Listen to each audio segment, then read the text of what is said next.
Hello students, आप सब कैसे हैं। आप सभी का आपके अपने चैनल पर स्वागत है। जो भी नया स्टूडेंट जुड़ा है वो चैनल को सबसे पहले सब्सक्राइब कर ले, लाइक और शेयर करना ना भूले। वीडियो को लास्ट तक देखिए और जो भी आपको लगे कि आपकी क्लास का या कक्षा का स्टूडेंट है उसको आप बता सकते हैं, उनको वीडियो के बारे में जानकारी दे सकते हैं। तो अब हम शुरू करते हैं एवरेस्ट मेरी शिखर यात्रा। एवरेस्ट मेरी शिखर यात्रा हमने 2 वीडियो पहले बना चुके हैं या हम देख चुके हैं, 2 वीडियो में पढ़ चुके हैं। हमने सबसे पहले बचेंद्री पाल जी के बारे में पढ़ा था। उसके बाद हमने जो पार्ट शुरू किया है उसके बारे में हम थोड़ा सा जान चुके हैं, पढ़ चुके हैं। अब हम इससे आगे पढ़ेंगे। वीडियो को लास्ट तक देखिए, कहीं भी वीडियो को छोड़ के ना जाए। जो भी आप लोगों को मैं बता रही हूँ इसके बारे में, जैसे मैंने पहली वीडियो में काफ़ी सारे जो शब्द बताए थे वो आप अपनी कहीं भी कॉपी में नोट कर सकते हैं, लिख सकते हैं। अब हम आगे शुरू करते हैं। देखो, जो हमारा जो कैंप था जहाँ ये जा रहे हैं, कौन जा रहे हैं, जो इनका अभियान जा रहा है, अभियान का मैंने बताया था आप लोगों से। अभियान जो हमारा अनेक शब्दों के लिए जो एक शब्द प्रयुक्त हुआ है उसमें अभियान का मतलब होता है किसी भी काम के लिए प्रतिबद्धता, जो हमने लास्ट वीडियो में पढ़ा था। ठीक है, तो ध्यान रखना है। दुर्गम का जो हमने अर्थ बताया था वो बताया था जहाँ पहुँचना बहुत कठिन हो, जहाँ मुश्किल से पहुँचा जाता हो। ठीक है, तो ये ध्यान रखना है। ये भी हमारा अनेक शब्दों के लिए एक शब्द है। हमने एक पढ़ा था अनियमित शब्द पढ़ा था, जिसका कोई नियम ना हो, ये भी आप लोगों ने ध्यान रखना है। और अव्यवस्थित भी पढ़ा था, जिसमें कोई व्यवस्था ना हो, ये भी हमने पढ़ा था। एक हमने पढ़ा था हिमपात, तो उसका भी हमने जाना था। वो भी हमारा क्या है, अनेक शब्दों के लिए एक शब्द है। हिमपात का मतलब होता है बर्फ का गिरना। और हमें ने एक ग्लेशियर पढ़ा था, बर्फ की नदी जो होती है उसे ग्लेशियर बोलते हैं। और हम हिम संकलन भी पढ़ा था, तो बर्फ का खिसकना जिसे कहते हैं वो हिम संकलन होता है। तो ये ध्यान रखना आप लोगों ने। कुछ मैंने 1-2 संध्या भी बताई थी आप लोगों से कि उसमें क्या जोड़ा गया है। अब आगे हम पढ़ेंगे। बेस कैंप में पहुंचने से पहले हम एक और मृत्यु की खबर मिली। बेस कैंप पहुंचने से पहले एक और मृत्यु की हमें खबर मिलती है। जलवायु अनुकूल न होने के कारण, एक होता है अनुकूल, एक होता है प्रतिकूल। प्रतिकूल होता है विपरीत, अनुकूल होता है अपने कूल, अनुकूल। अब ये अनुकूल आ गया, अनुकूल न होने का यानी कि क्या थी, जलवायु प्रतिकूल थी, उनके उनके उनके अनुकूल नहीं थी। ठीक है, एक रसोई सहायक की मृत्यु हो गई थी। अब किसकी मृत्यु हो जाती है, एक रसोई सहायक। पहले किसकी थी, एक शेरपा की मृत्यु हुई थी। ठीक है, तो ध्यान रखना इस चीज का। निश्चित रूप से हम आशाजनक स्थिति में नहीं चल रहे थे। ठीक है, निश्चित रूप से हम आशाजनक स्थिति में नहीं चल रहे थे। एवरेस्ट शिखर को मैंने पहले 2 बार देखा था। पहले भी मतलब देख चुके थे। कौन देख चुके थे, बचेंद्री पाल, ध्यान रखना है। लेकिन एक दूर से देखा था।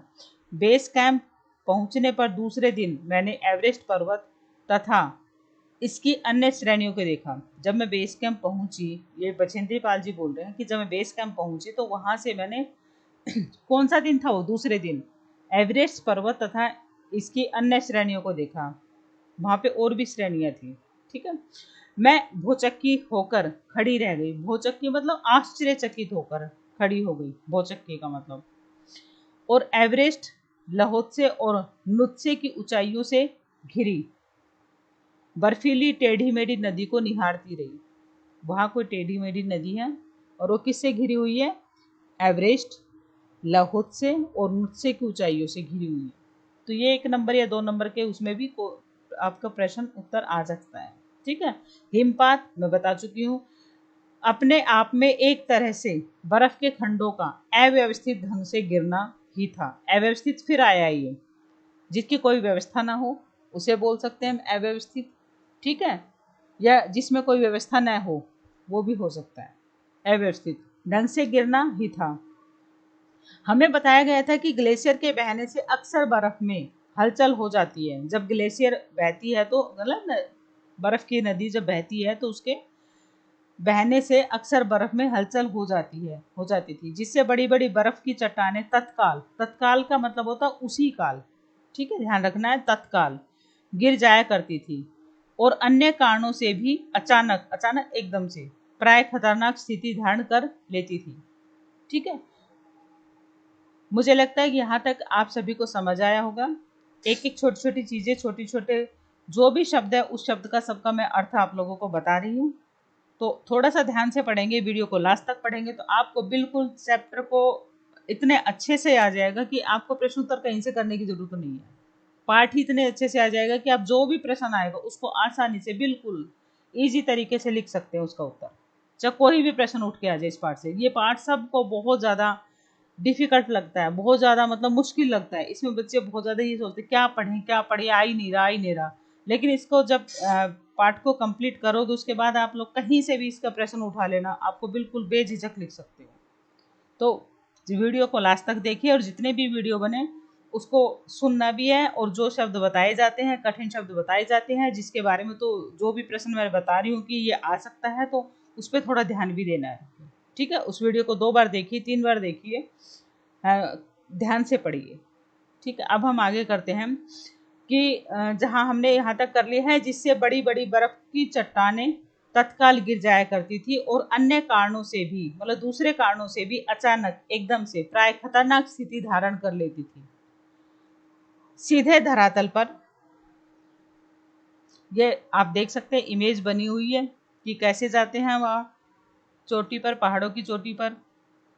आप देखिए कितनी मुश्किल होती है जाना, कितना कठिन होता है, बहुत बुरा डर भी लगता है कि कहीं जरा सा भी कहीं ऊंच नीच हो गई तो हम नीचे गिर सकते हैं। ठीक है, इसमें बहुत ज़्यादा खतरा है, फिर भी लोग जाते हैं। अब उसी को कंटिन्यू करते हैं, लगातार करते हैं। दरार पड़ने का विचार और इस दरार का गहरे चौड़े हिम विदर में बदल जाने का मात्र ख्याल ही बहुत डरावना था। अब हमारे पास जो दरार तो पड़ती है, जैसे हमारी क्या ग्लेशियर की जो लहर वो निकल रही थी, नदी निकलती है, मतलब बर्फ की जो नदियां बहती है उससे खिसक जाना और दरार पड़ जाती है। दरार पड़ने का विचार और इस दरार का, जो दरार पड़ी है ग्लेशियर से यानी कि बर्फ की नदी से, उसमें गहरे चौड़े, जो गहरा मतलब गहरा भी और चौड़ा बन जाता है, हिमविदर में बदल जाने का मात्र ख्याल ही बहुत डरावना। हिमविदर का मतलब होता है बहुत चौड़ा रास्ता बन जाना, यानी कि नाला बन जाना, या ये कह सकते हैं हम गड्ढा बन जाना बहुत बड़ा। ठीक है, तो बदल जाने का मात्र ख्याल ही बहुत डरावना था। इससे भी ज्यादा भयानक इस बात की जानकारी थी कि हमारे संपूर्ण प्रवास के दौरान हिमपात लगभग 1 दर्जन, 1 दर्जन का मतलब 12 आरोहियों और कुलियों को प्रतिदिन छूता रहेगा। जो हम लोग जा रहे हैं 1 दर्जन आरोहियों, मतलब चढ़ने वाला, आरोहियों का मतलब होता है ऊपर चढ़ना। ठीक है, आरोहियों और कुलियों को प्रतिदिन छूता रहेगा, हर रोज। प्रतिदिन का मतलब होता है हर रोज, ध्यान रखना, ये भी अनेक शब्दों के लिए एक शब्द है। आरोहियों, चढ़ना, ये भी हमारा उसमें आ सकता है। ठीक है, 1 दर्जन हमारा क्या होता है, 12 लोग जो थे, और उसमें कौन कौन से थे, आरोहियों और कुलियों को प्रतिदिन छूता रहेगा। दूसरे दिन नए आने वाले अपने अधिकांश सामान को हिमपात के आधे रास्ते तक ले गए। ठीक है, सामान को हिमपात के आधे, दूसरे दिन जो नए आने वाले थे वो अपने अधिकांश सामान को हिमपात के आधे रास्ते तक ले गए। डॉक्टर मीनू मेहता ने हमें बताया, हमें अल्मुनियम की सीढ़ियों से अस्थाई पुलों का, अस्थाई, अब यहाँ अस्थाई क्या होता है, एक तो होता है स्थाई, एक होता है अस्थाई। ठीक है, तो अस्थाई का मतलब ये होता है, स्थाई तो होता है परमानेंट, और अस्थाई का मतलब होता है थोड़ी देर के लिए। ठीक है, जिसका कोई टाइम पीरियड नहीं है, कोई समय नहीं है, मतलब टेम्परेरी तौर पर। पुलों का बनाना, लट्ठों और रस्सियों का उपयोग, उसमें क्या क्या प्रयोग किया गया था, लट्ठों और रस्सियों का उपयोग। बर्फ की आड़ी तिरछी दीवारों पर रस्सियों को बांधना, जो बर्फ की दीवारें थी ना, बर्फ से जो बनी हुई दीवारें, उन पर आड़ी तिरछी रस्सियों को बांधना, और हमारे अग्रिम दल के यांत्रिकी कार्यों के बारे में हमें विस्तृत, मतलब पूरी जानकारी दी। ठीक है, जो दूसरे दिन थे, जो दूसरा दल आने वाले अपने अधिकांश सामान को हम हिमपात के आधे, दोबारा से पढ़ रही हूँ, ध्यान रखना इस चीज का, दोबारा से मैं इसके बारे में पढ़ रही हूँ ताकि आप लोगों को कोई भी कंफ्यूजन ना रहे और आपको इजी तरीके से पाठ याद हो जाए। आपको पढ़ने की भी जरूरत नहीं है, बस एक बार कभी यदि एग्जाम होता है तो दोबारा से एक बार पढ़ के दोबारा उसमें से जो भी प्रश्न बने आप लिख सकते हो, बेझिझक लिख सकते हो। दूसरे दिन नए आने वाले अपने अधिकांश सामान को हम हिमपात के आधे रास्ते तक ले गए। कहाँ तक लेके गए हम? हिमपात के आधे रास्ते तक ले गए, जहाँ पे बर्फ गिर रही है। ठीक है।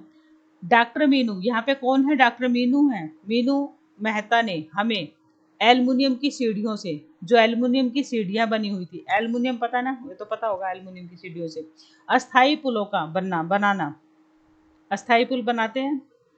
लट्ठों और रस्सियों का उपयोग करते हैं। बर्फ की आड़ी तिरछी दीवारों पर रस्सियों को बांधना और हमारे अग्रिम दल के अभियांत्रिकी कार्यों के बारे में हमें विस्तृत जानकारी, सारी जानकारी देती। कौन देती है? डॉक्टर मीनू मेहता ने।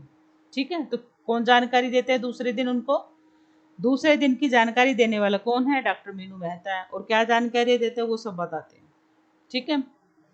तीसरे दिन हिमपात से कैंप 1 तक, जो तीसरा दिन है, हिमपात से कहाँ पहुंचे? कैंप 1 तक पहुंचे। तक सामान ढोकर चढ़ाई का अभ्यास का तो मतलब पता है कि करने के लिए निश्चित था। अब रीता गोम्बू, अब एक और आते हैं, वो पहले मीनू मेहता थे, अब कौन आते हैं? रीता गोम्बू तथा मैं। एक रीता गोम्बू है और एक अब मैं का मतलब कौन है यहाँ पे? बचेंद्री पाल के साथ साथ चढ़ रहे थे। ये दोनों साथ साथ चढ़ रहे हैं। तो साथ साथ कौन चढ़ रहे थे? रीता गोम्बू और बचेंद्री पाल। हमारे पास एक वाकी टाकी था। वाकी टाकी समझ गए ना? वाकी टाकी बात करने के लिए, जिससे हम अपने हर कदम की जानकारी बेस कैंप पर दे रहे थे वॉकी टाकी से।